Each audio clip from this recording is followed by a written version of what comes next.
आपने love marriage की कई कहानियां सुनी होंगी, मगर हम आपको जिस लव ट्रायंगल के बारे में बताने जा रहे हैं, उसके बारे में सुनकर आपके होश उड़ जाएंगे।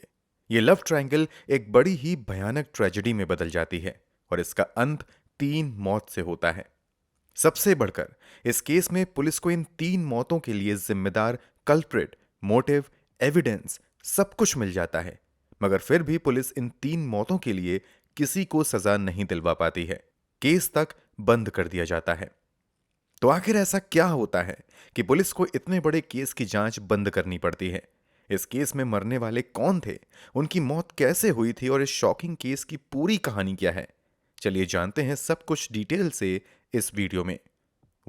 कहानी में आगे बढ़ने से पहले जल्दी से क्राइम की कहानी चैनल को सब्सक्राइब कर बेल आइकन दबा दीजिए। दोस्तों, इस कहानी के सबसे अहम किरदार हैं डॉक्टर रेवंत। रेवंत कर्नाटक के चिकमगलुरु जिले के कदुर नाम की जगह पर रहते थे। इसी शहर में उनकी एक डेंटल क्लिनिक भी थी। रेवंत के साथ उनकी पत्नी कविता बिंदु भी रहती थीं। इस कपल के 2 बच्चे थे, जिनमें एक की उम्र 5 साल और दूसरे की उम्र 11 महीने थी। रेवंत अपने बीवी बच्चों के साथ हंसी खुशी अपनी जिंदगी जी रहे थे, मगर ये खुशी लंबे समय तक नहीं रहती है।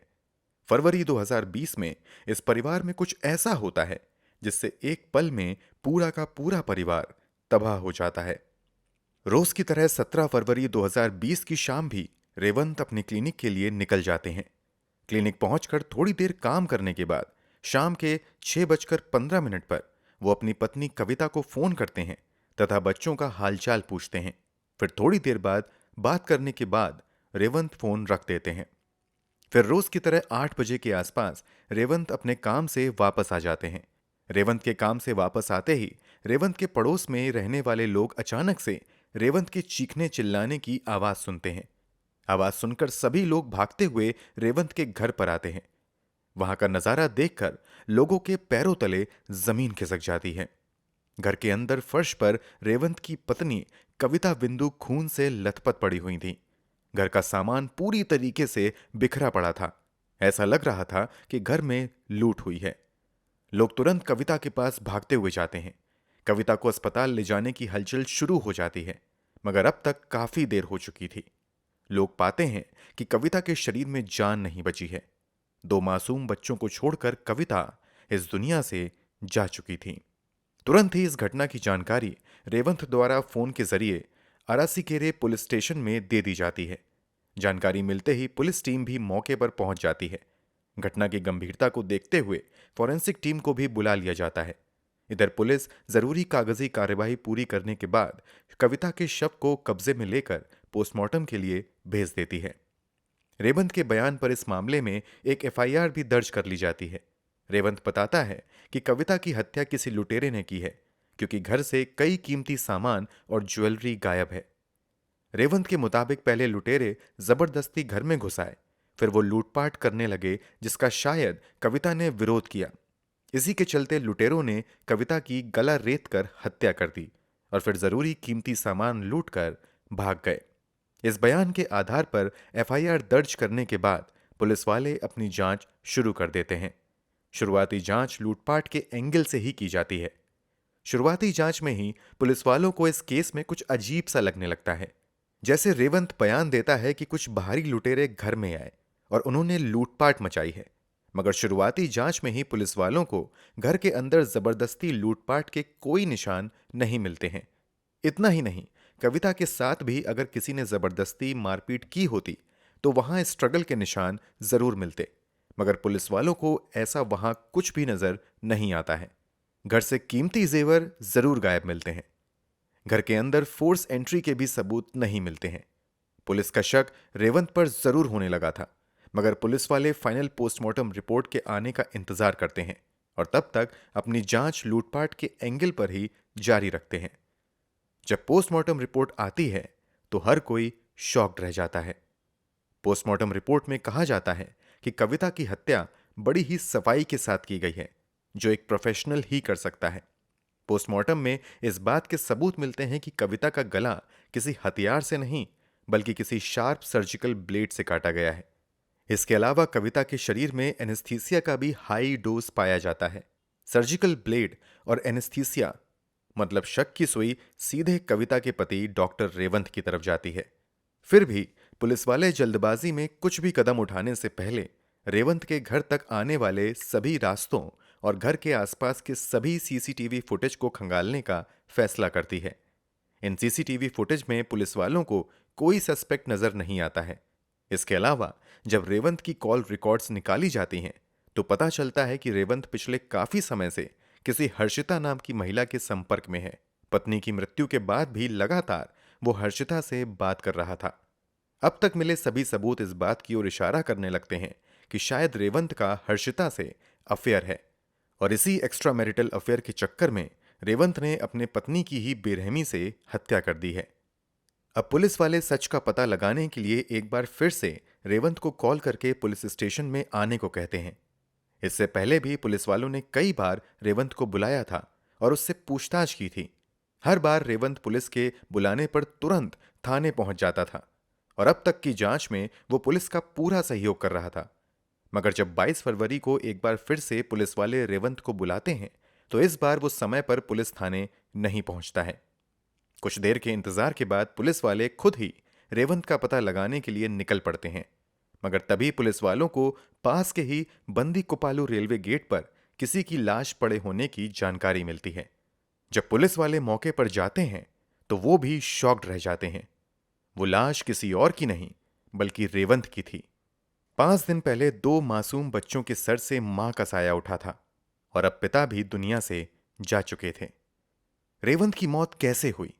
किसी ने उसकी हत्या करके रेलवे ट्रैक पर फेंक दिया या खुद ही रेवंत ने अपनी जीवन लीला समाप्त कर ली? इसका जवाब अब पोस्टमार्टम से ही मिल सकता था।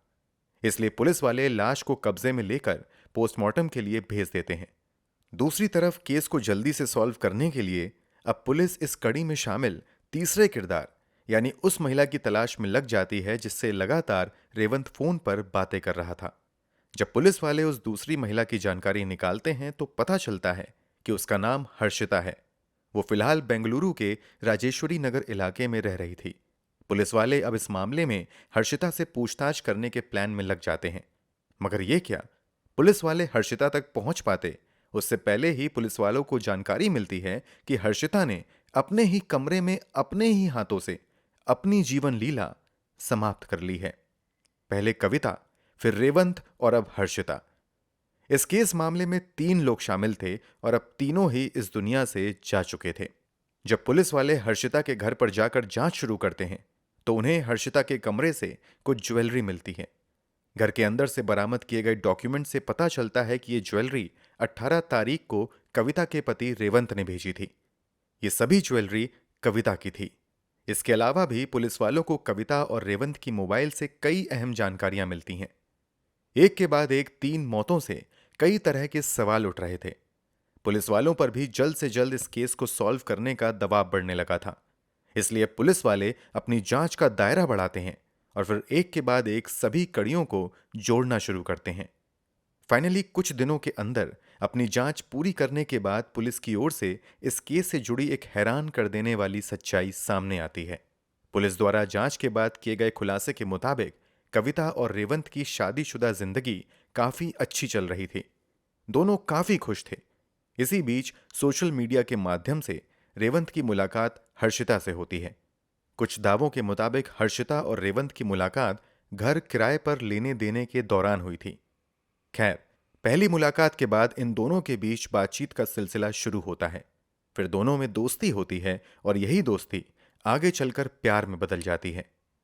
समय के साथ इन दोनों का प्यार इतना गहरा हो जाता है कि रेवंत ये भी भूल जाता है कि वो शादीशुदा है और उसके 2 मासूम बच्चे भी हैं। वो सब कुछ भूलकर अब हर्षिता से शादी करने के सपने देखने लगता है। इस शादी में रेवंत के लिए सबसे बड़ी अड़चन उसकी पत्नी कविता थी। वो कविता से पीछा छुड़ाने के लिए अलग अलग तरीके आजमाने लगता है, मगर वो नाकाम रहता है। उधर हर्षिता उस पर शादी के लिए दबाव बनाती रहती है। कमाल की बात तो ये थी कि हर्षिता की ऑलरेडी 2 शादी पहले हो चुकी थी। पहली शादी लगभग 2010 के आसपास हुई थी, लेकिन वो शादी ज्यादा समय तक नहीं टिक पाई और पहले पति से हर्षिता का डिवोर्स हो गया था। फिर उसने अपनी दूसरी शादी सुंदर नाम के व्यक्ति से की थी। सुंदर और हर्षिता का एक बच्चा भी था, ये तीनों बेंगलुरु में ही एक साथ रह रहे थे। इसके बावजूद अब हर्षिता रेवंत से शादी करने को बेचैन थी। जब हर्षिता का दबाव ज्यादा बढ़ने लगता है तो रेवंत पत्नी को मारकर रास्ते से हटाने के खौफनाक प्लान में लग जाता है। रेवंत चाहता था कि वो पत्नी को खत्म भी कर दे और इस मामले में उसका नाम भी ना आए। इसलिए पूरी प्लानिंग करने के बाद 17 अगस्त 2020 को वो पहले तो ये अपने दोनों बच्चे को किसी बहाने से अपने रिश्तेदार के घर भेज देता है। फिर धोखे से अपनी पत्नी के शरीर में काफी अधिक मात्रा में एनेस्थीसिया इंजेक्ट कर देता है। एनेस्थीसिया की वजह से कविता बेहोश हो जाती है। कविता के बेहोश होने पर रेवंत सर्जिकल ब्लेड के जरिए कविता का गला घोट देता है और फिर घर में रखे सभी कीमती जेवर निकालकर एक थैली में रख लेता है। यहां तक कि मरते समय कविता ने जो गले का हार पहना हुआ था, रेवंत वो हार भी निकालकर अपने साथ ले जाता है और फिर उसे अपनी गर्लफ्रेंड हर्षिता के पते पर भेज देता है। फिर बड़े आराम से अपने क्लिनिक से वापस आकर चीखने चिल्लाने का नाटक करता है और पुलिस वालों को लूटपाट की झूठी कहानी सुनाकर गुमराह कर देता है। उधर कविता के मरने के अगले ही दिन यानी 18 अगस्त 2020 को घर से गायब किया हुआ पूरा सोना हर्षिता रिसीव कर लेती है। पुलिस वालों के बयान के मुताबिक जब रेवंत को लगने लगता है कि अब वो पुलिस की पकड़ से नहीं बच पाएगा और उसका सच दुनिया के सामने आ जाएगा, तो बस इसी डर से वो पुलिस के बुलाने के बाद पुलिस थाने जाने की बजाय रेलवे ट्रैक पर चला जाता है और फिर चलती ट्रेन के आगे कूदकर आत्महत्या कर लेता है। कविता का केस थोड़ा हाई प्रोफाइल था और लोकल लेवल पर इस खबर को मीडिया वाले लगातार फॉलो कर रहे थे। इसलिए कविता के पति रेवंत की मौत की न्यूज भी खबरों में आ जाती है। इस बात की जानकारी न्यूज के माध्यम से ही हर्षिता को भी हो जाती है। अब उसे डर सताने लगता है कि हो ना हो पुलिस उस तक भी पहुंच जाएगी और फिर उसे जेल जाना पड़ेगा। बस इसी डर से रेवंत की मौत के कुछ ही घंटों बाद हर्षिता भी अपने कमरे के अंदर ही पंखे से लटक कर अपनी जीवन लीला को समाप्त कर लेती है। कुल मिलाकर एक नाजायज रिश्ते के कारण 3 लोगों की जान चली जाती है। इस पूरे मामले में पुलिस वालों को कविता के मरने की वजह और कविता को मारने वाला भी मिल जाता है। इसके बावजूद पुलिस को इस केस की फाइल बंद करनी पड़ती है क्योंकि इस पूरे मामले में प्राइम सस्पेक्ट रेवंत और हर्षिता ही इस दुनिया से जा चुके थे। ऐसा कोई व्यक्ति नहीं था जिस पर केस चलाया जा सके। एक सवाल आपके जहन में आ रहा होगा कि जब माता पिता मर गए तो उन बच्चों के साथ क्या हुआ। तो आपकी जानकारी के लिए बता दें कि इस बारे में बहुत ज्यादा डिटेल में खबरें तो इंटरनेट पर मौजूद नहीं हैं, मगर कुछ सोर्सेस के मुताबिक कविता और रेवंत के दोनों बच्चों को उनके ही एक करीबी रिश्तेदार ने गोद ले लिया और वो दोनों बच्चे अपना जीवन अच्छे से जी रहे हैं। दोस्तों, पूरी कहानी जानने के बाद आपकी क्या राय है, कमेंट बॉक्स में जरूर बताएं। हमारी मेहनत पसंद आई हो तो इस वीडियो को लाइक करें, वीडियो को शेयर करना बिल्कुल ना भूलें। अगर आपने अब तक चैनल सब्सक्राइब नहीं किया है तो जल्दी से क्राइम की कहानी चैनल को सब्सक्राइब भी जरूर कर लें। क्राइम की दुनिया से जुड़ी ऐसी ही कहानियों के लिए हमारे साथ लगातार जुड़े रहें। धन्यवाद।